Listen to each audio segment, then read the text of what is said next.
Various times over the years, people have indicated that they believe that Michael was actually in witness protection in the story of GTA 5. Now, it's subtle, but it's not actually really that subtle if you play the game and listen to the dialogue, that Michael was lying. He was never actually in witness protection.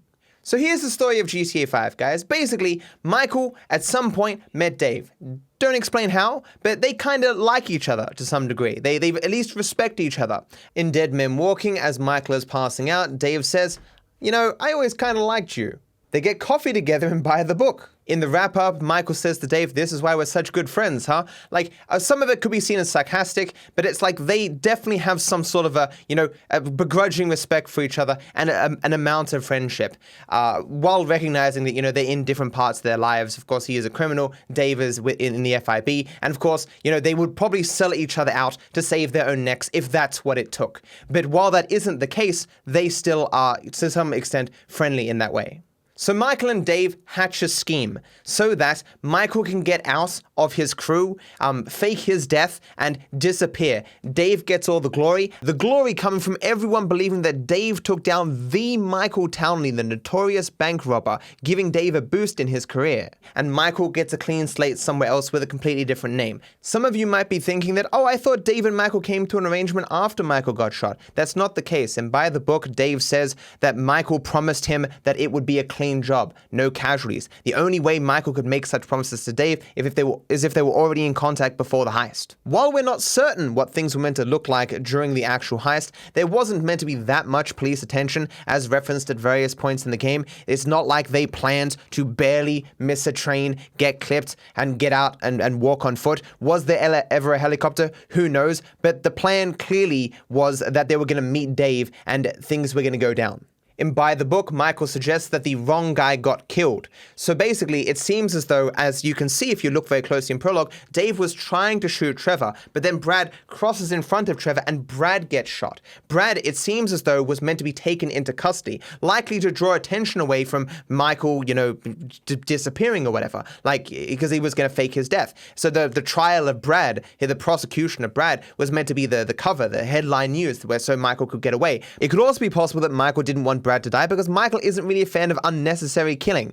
Sure, he'll kill someone if they're in the way, if he has to, if it's a requirement for him to reach his goal, but he doesn't like to kill people unnecessarily. It should be obvious to you why Michael chose for Trevor to be the one who dies and Brad to be the one who stays alive, because Trevor is a crazy psychopath. Michael references all the time, you can never trust that guy. He could just do something crazy at any minute. If, Trevor was the one put in jail, Michael would know that Trevor would be sitting there behind bars going, "I'm gonna get that fucking Michael Townley. It's the last thing I do." And of course, Michael doesn't want that shit hanging over his head. But of course, that didn't go down that way. Brad got shot, and Trevor was like, "Oh my God, Brad!" And then Michael, of course, it's not said explicitly whether he actually got shot or he's wearing a bulletproof vest or it's a fake thing or whatever. But whatever the case may be, Michael fakes dying effectively, and Trevor's like, "Oh no," and runs away, and Trevor gets away. That was not intended. Trevor was meant to die. Brad was meant to live and be prosecuted for his crimes. So as far as the wider FIB is concerned, Michael is dead. Dave actually killed Michael. Dave got the glory. That's why Dave is referenced as being in all the papers. And Michael's like, "Oh, Trevor's going to recognize you." And Dave's like, "Oh yeah, okay, maybe I should keep my head down." Because, he was famous for killing the notorious Michael Townley. So Michael was never in witness protection. Witness protection for what? No one was convicted of anything. Brad was dead. Michael is apparently dead, according to the FIB, and Trevor runs away. Why would Michael be in witness protection? Maybe you're sitting there thinking maybe Michael gave up some of the lesser crew members that he worked with over the years. Michael is the big cheese in this game. He is the famous Michael Townley. You don't let a guy like that off by giving up smaller underlings. And he can't give up Trevor, and he can't give up Brad, so there's no one else for him to give up of equivalent value. There's nothing that the FIB could have gotten better out of Michael than simply putting Michael behind bars.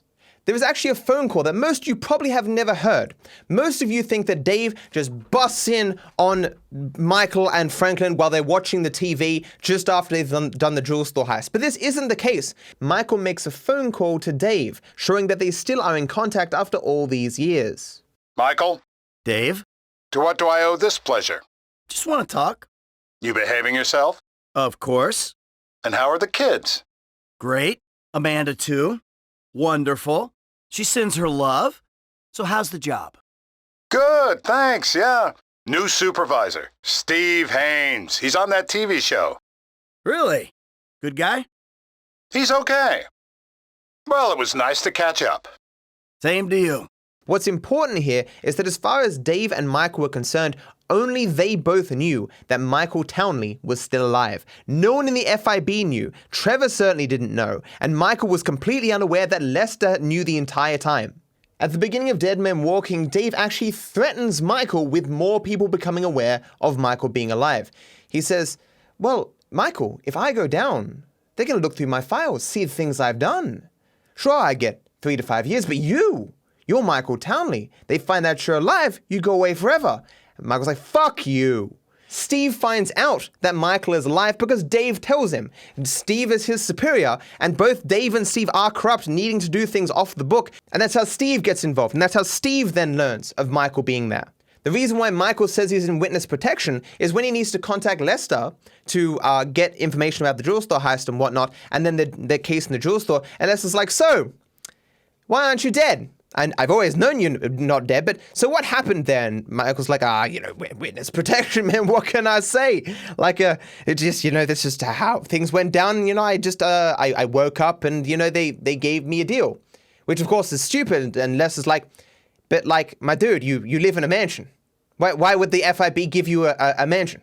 And Michael's like, oh yeah, I guess it's the best cover, man. Like, what can I say? Les is like, yeah, but why would you be giving an FIB agent, speaking of Dave, 5 figures a month? And so Michael's like, okay, you got me. I'm not really in witness protection. I'm very impressed that you tracked down all that money, and I'm very impressed you know I'm alive. Good for you. Just to be clear, Michael says he's in witness protection as an excuse for why he's been missing all this time when people find out that he's actually still alive. Oh, you found me? I've been in witness protection, by the way. Michael's deal with Dave was not in any sense on the books. It wasn't a sanctioned FIB thing. It was a deal between a corrupt FIB agent and a career criminal. And you imagine the 10 figures that Michael is giving to Dave is so that Dave never has any reason to rat him out. It's like, well, if I rat Michael out, then I won't keep getting that 10 grand.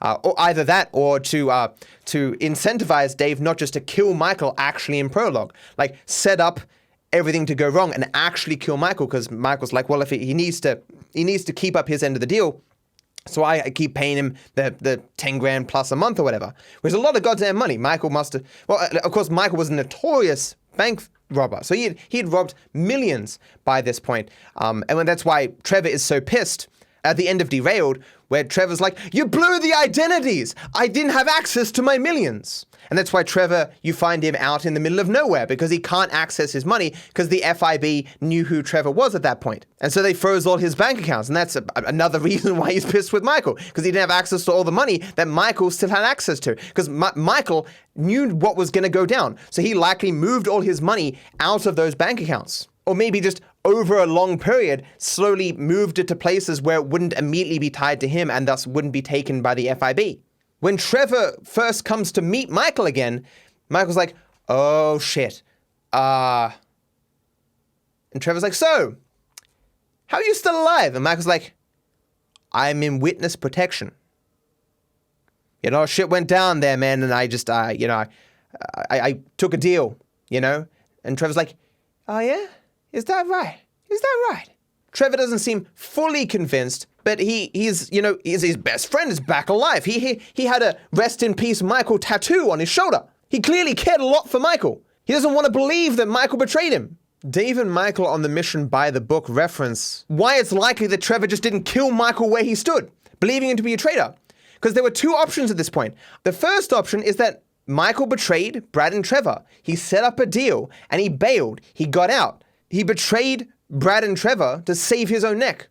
Or what everything looked like at the surface actually took place. Everything went to shit. Brad got shot, Michael got shot, and so Michael just took a deal, went into witness protection. And so Trevor is like, okay, so either this guy betrayed me, or, he just took the best option given the circumstances. He got shot, he woke up, and he was offered a deal by the FIB and he took it.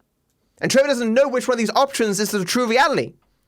And so the entire time, Michael's like, is he going to figure this shit out that I actually betrayed him? Or is he going to, that uncertainty going to keep me alive?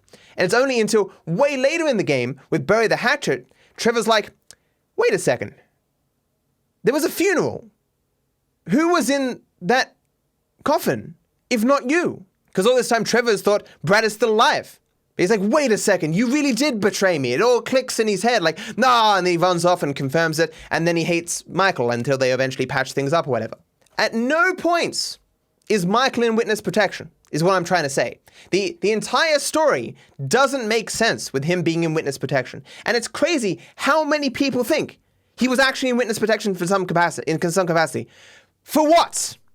A more interesting question to me is whether or not Dave shooting Michael was a part of the plan. Like, you go frame by frame and you can kind of see some blood kind of pop out the front of Michael, but there's no like bullet hole in the back. There's no blood coming out of the back of his shirt. Like, did he wear some armor? But why was there any blood at all? Was the blood a mistake on Rockstar's part?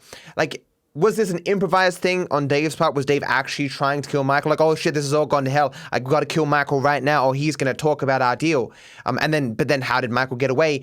How was Michael meant to get away to begin with? Was Michael meant to fake his death or just like escape somehow? Like, none of this is really expanded upon. All we know is what ended up happening, which is, of course, that Dave and Michael, their deal did end up being completed in some fashion, and Michael got off scot-free, getting a new life, faking his death. But how much of what happened was intentional and how much was it improvisation based on what occurred? We'll never know, I guess. But yeah, I hope this helps you understand a bit of GTA 5 lore. Have a good one.